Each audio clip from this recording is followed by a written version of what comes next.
Chapter 10. The End of the Islander. Our meal was a merry one. Holmes could talk exceedingly well when he chose, and that night he did choose. He appeared to be in a state of nervous exultation. I've never known him so brilliant. He spoke on a quick succession of subjects, on miracle plays, on medieval pottery, on Stradivarius violins, on the Buddhism of Ceylon, and on the warships of the future, handling each as though he had made a special study of it. His bright humor marked the reaction from his black depression of the preceding days. Athelney Jones proved to be a sociable soul in his hours of relaxation, and faced his dinner with an air of a bon vivant. For myself, I felt elated at the thought that we were nearing the end of our task, and I caught something of Holmes's gaiety. None of us alluded during dinner to the cause which had brought us together. When the cloth was cleared, Holmes glanced at his watch and filled up 3 glasses with port. "One bumper," said he, "to the success of our little expedition. And now it is high time we were off. Have you a pistol, Watson?" "I have my old service revolver in my desk." "You had best take it then. It is well to be prepared. I see that the cab is at the door. I ordered it for 6:30.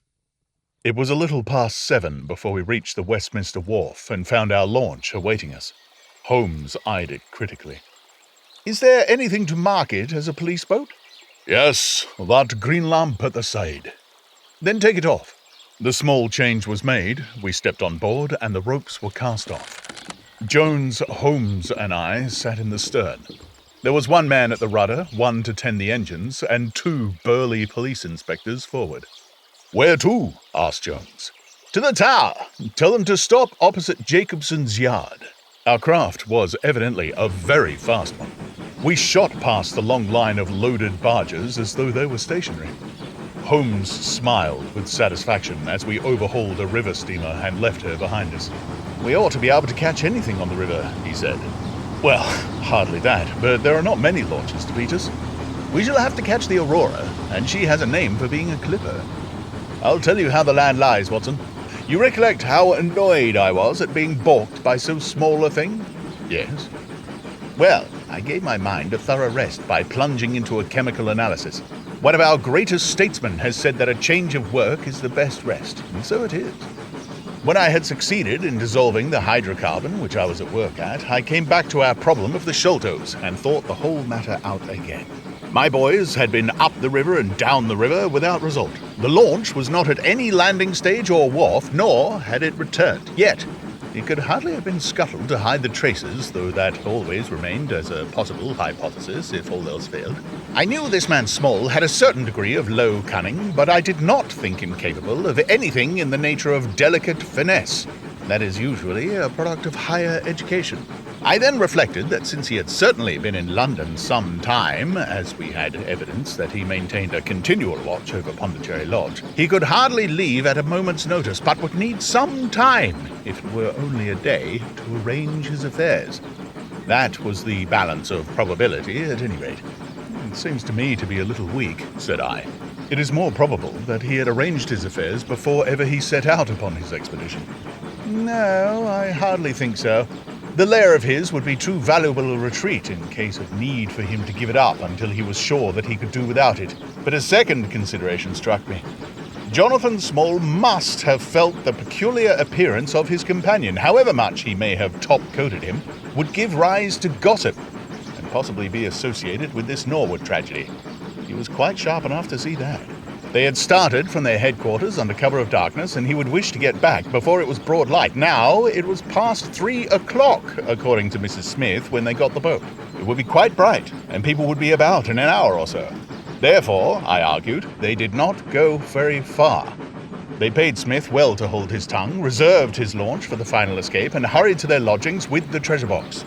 In a couple of nights, when they had time to see what view the papers took and whether there was any suspicion, they would make their way under cover of darkness to some ship at Gravesend or in the Downs, where no doubt they had already arranged for passage to America or the colonies. But the launch, they could not have taken that to their lodgings. Quite so. I argued that the launch must be no great way off in spite of its invisibility. I then put myself in the place of Small and looked at it as a man of his capacity would. He would probably consider that to send back the launch, or to keep it at a wharf, would make pursuit easy if the police did happen to get on his tracks. How then could he conceal the launch and yet have her at hand when wanted? I wondered, what should I do if I were in his shoes? I could only think of one way of doing it. I might land the launch over to some boat builder or repairer with directions to make a trifling change in her. She would then be removed to his shed or hard, and so be effectually concealed, while at the same time I could have her at a few hours' notice. Well, that seems simple enough. It is just these very simple things which are extremely liable to be overlooked. However, I determined to act on the idea. I started at once in the harmless seaman's rig and inquired at all the yards down the river. I drew blank at 15, but at the 16th, at Jacobson's, I learned that the Aurora had been handed over to them 2 days ago by a wooden-legged man, with some trivial directions as to her rudder. "There ain't naught amiss with her rudder," said the foreman. "There she lies with the red streaks." At that moment, who should come down but Mordecai Smith, the missing owner. He was rather the worse for liquor. I should not, of course, have known him, but he bellowed out his name and the name of his launch. "I want her tonight at 8 o'clock, said he. 8 o'clock sharp, mind, for I have 2 gentlemen who won't be kept waiting. They had evidently paid him well, for he was very flush of money, chucking shillings about to the men. I followed him some distance, but he subsided into an ale-house, so I went back to the yard, and, happening to pick up one of the boys on the way, I stationed him as sentry over the launch. He is to stand at water's edge and wave his handkerchief to us when they start. We shall be lying off in the stream, and it will be a strange thing if we do not take men, treasure, and all." "You have planned it all very neatly, whether they are the right men or not," said Jones. "But if the affair were in my hands, I should have had a body of police in Jacobson's yard and arrested them all when they came down." Which would have been never. This man Small is a pretty shrewd fellow. He would send a scout on ahead, and if anything made him suspicious, lie snug for another week. "But you might have stuck to Mordecai Smith and so been led to their hiding place," said I. "In that case, I should have wasted my day. I think that is 100 to 1 against Smith knowing where they live. As long as he has liquor and good pay, why should he ask questions? They sent him messages what to do? No. I thought over every possible course, and this is the best." While this conversation had been proceeding, we had been shooting the long series of bridges which spanned the Thames. As we passed the city, the last rays of the sun were gilding the cross upon the summit of St. Paul's. It was twilight before we reached the tower. "That is Jacobson's yard," said Holmes, pointing to a bristle of masts and rigging on the Surrey side. "Cruise gently up and down here under cover of this string of lighters." He took a pair of night glasses from his pocket and gazed some time at the shore. "I see my sentry at his post," he remarked, "but no sign of a handkerchief." "Suppose we go downstream a short way and lie in wait for them," said Jones eagerly. We were all eager by this time, even the policemen and stokers, who had a very vague idea of what was going forward. "We have no right to take anything for granted," Holmes answered. "It is certainly 10 to 1 that they go downstream, but we cannot be certain. From this point, we can see the entrance of the yard, and they can hardly see us. It will be a clear night and plenty of light. We must stay where we are. See how the folks swarm over yonder in the gaslight. They're coming from work in the yard. Dirty-looking rascals, but I suppose everyone has some little immortal spark concealed about him. You would not think it to look at them. There is no a priori probability about it. A strange enigma is man." "Someone calls him a soul concealed in an animal," I suggested. "Winwood Reade is good upon the subject," said Holmes. "He remarks that, while the individual man is an insoluble puzzle, in the aggregate he becomes a mathematical certainty. You can, for example, never foretell what any one man will do, but you can say with precision what an average number will be up to.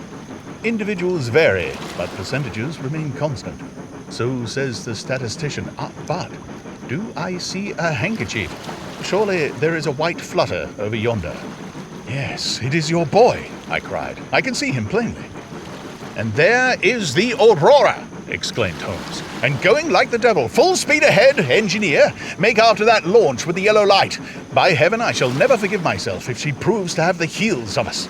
She had slipped unseen through the yard entrance and passed between 2 or 3 small craft, so that she had fairly got her speed up before we saw her. Now she was flying down the stream, near into the shore, going at a tremendous rate.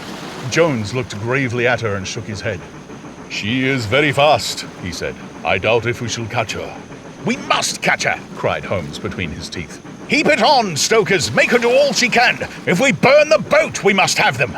We were fairly after her now. The furnaces roared and the powerful engines whizzed and clanked like a great metallic heart. Her sharp, steep prow cut through the river water and sent 2 rolling waves to right and to left of us.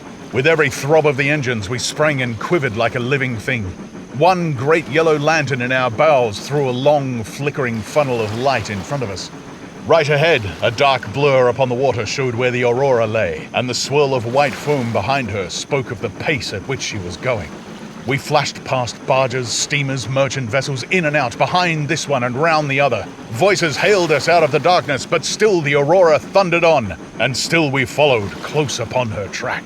"Pile it on, men! Pile it on!" cried Holmes, looking down into the engine room, while the fierce glow from below beat upon his eager, aquiline face. "Get every pound of steam you can!" "I think we gain a little," said Jones, with his eye on the Aurora. "I'm sure of it," said I. "We shall be up with her in a very few minutes." At that moment, however, as our evil fate would have it, a tug with 3 barges in tow blundered in between us. It was only by putting our helm hard down that we avoided a collision, and before we could round them and recover our way, the Aurora had gained a good 200 yards. She was still, however, well in view, and the murky, uncertain twilight was settling into a clear, starlit night. Our boilers were strained to their utmost, and the frail shell vibrated and creaked with the fierce energy which was driving us along. We had shot through the pool, past the West India docks, down the long Deptford Reach, and up again after rounding the Isle of Dogs. The dull blur in front of us resolved itself now clearly enough into the dainty Aurora. Jones turned our searchlight upon her so that we could plainly see the figures upon her deck. One man sat by the stern with something black between his knees over which he stooped. Beside him lay a dark mass which looked like a Newfoundland dog. The boy held the tiller, while against the red glare of the furnace I could see old Smith, stripped to the waist, and shoveling coals for dear life. They may have had some doubt at first as to whether we were really pursuing them, but now, as we followed every winding and turning which they took, there could no longer be any question about it. At Greenwich, we were about 300 paces behind them. At Blackwall, we could not have been more than 250. I have coursed many creatures in many countries during my checkered career, but never did sport give me such a wild thrill as this mad, flying manhunt down the Thames. Steadily we drew in upon them, yard by yard. In the silence of the night, we could hear the panting and clanking of their machinery. The man in the stern still crouched upon the deck, and his arms were moving as though he were busy, while every now and then he would look up and measure with a glance the distance which still separated us. Nearer we came and nearer. Jones yelled to them to stop. We were not more than 4 boat lengths behind them, both boats flying at a tremendous pace. It was a clear reach of the river, with Barking Level upon one side and the melancholy Plumstead Marshes upon the other. At our hail, the man in the stern sprang up from the deck and shook his 2 clenched fists at us, cursing the while in a high, cracked voice. He was a good-sized, powerful man, and as he stood, poised himself with legs astride, I could see that from the thigh downward there was but a wooden stump upon the right side. At the sound of his strident, angry cries, there was a movement in the huddled bundle upon the deck. It straightened itself into a little black man, the smallest I have ever seen, with a great misshapen head and a shock of tangled, disheveled hair. Holmes had already drawn his revolver, and I whipped out mine at the sight of this savage, distorted creature. He was wrapped in some sort of dark ulster or blanket, which left only his face exposed. But that face was enough to give a man a sleepless night. Never have I seen features so deeply marked with all bestiality and cruelty. His small dark eyes glowed and burned with a somber light, and his thick lips were writhed back from his teeth, which grinned and chattered at us with a half-animal fury. "Fire if he raises his hat," said Holmes quietly. We were within a boat's length by this time, and almost within touch of our quarry. I can see the two of them now as they stood, the white man with his legs far apart, shrieking out curses, and the unhallowed dwarf with his hideous face and his strong yellow teeth gnashing at us in the light of our lantern. It is well that we had so clear a view of him. Even as we looked, he plucked out from under his coverings a short, round piece of wood, like a school ruler, and clapped it to his lips. Our pistols rang out together. He whirled round, threw up his arms, and with a kind of choking cough, fell sideways into the stream. I caught one glimpse of his venomous, menacing eyes amidst the white swirl of the waters.